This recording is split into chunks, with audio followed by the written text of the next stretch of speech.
প্রায় 15 দিন ধরে চলা বর্জনের হুমকি, রাজনৈতিক টানাপোড়েন আর তীব্র উত্তেজনা শেষে অবশেষে বিশ্বমঞ্চে মুখোমুখি হয়েছিল দুই চির প্রতিদ্বন্দ্বী ভারত ও পাকিস্তান জাতীয় ক্রিকেট দল।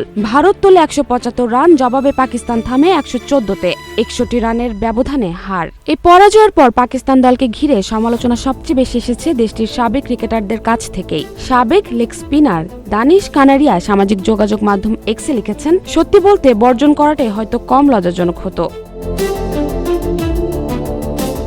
সাবেক অধিনায়ক ও ধারাভাষ্যকর রমিজ রাজা ব্যাটিং ইউনিটে কঠোর সমালোচনা করে বলেন, এটি ছিল এক ধরনের বিপর্যয়, বিশেষ করে ব্যাট হাতে। তার দাবি, গত কয়েক বছরে ভারতের বিপক্ষে একই ধরনের বোলিং আক্রমণের মুখে পড়ে পাকিস্তানি ব্যাটাররা বারবার ব্যর্থ হয়েছেন, কিন্তু উন্নতির কোনো ছাপ নেই। পাকিস্তানের ক্রীড়া চ্যানেল এ স্পোর্টসে সাবেক ব্যাটার বাশিত আলী আরও সরব হন। তার মতে, দলটির লড়াইয়ে ন্যূনতম যোগ্যতাও দেখাতে পারেনি। অধিনায়ক বাবর আজমকে 4 নম্বরে নামানোর সিদ্ধান্ত নিয়েও প্রশ্ন তোলেন তিনি।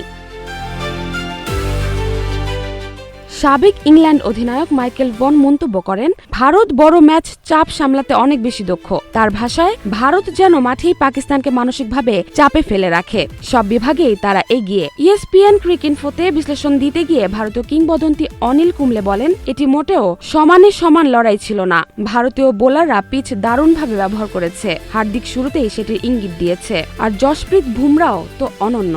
জিও হটস্টারের সাবেক ভারতীয় পেসার ইরফান পাঠান আরও এক ধাপ এগিয়ে মন্তব্য করেন, ভারত পাকিস্তান প্রতিদ্বন্দ্বিতা এখন বেশি টিকে আছে মাঠের বাইরের উত্তাপে। মাঠের ভেতরে সেই সমান লড়াই আর দেখা যাচ্ছে না। সব মিলিয়ে এই হার শুধু একটি ম্যাচের ফল নয়, পাকিস্তান ক্রিকেটের প্রস্তুতি, কৌশল ও মানসিকতা নিয়ে নতুন করে প্রশ্ন তুলে দিয়েছে। আর ভারত এবার দেখলো বড় মঞ্চে তারা কেন এক ধাপ এগিয়ে। জাহারা জেবিন তন্নি, নাগরিক প্রতিদিন।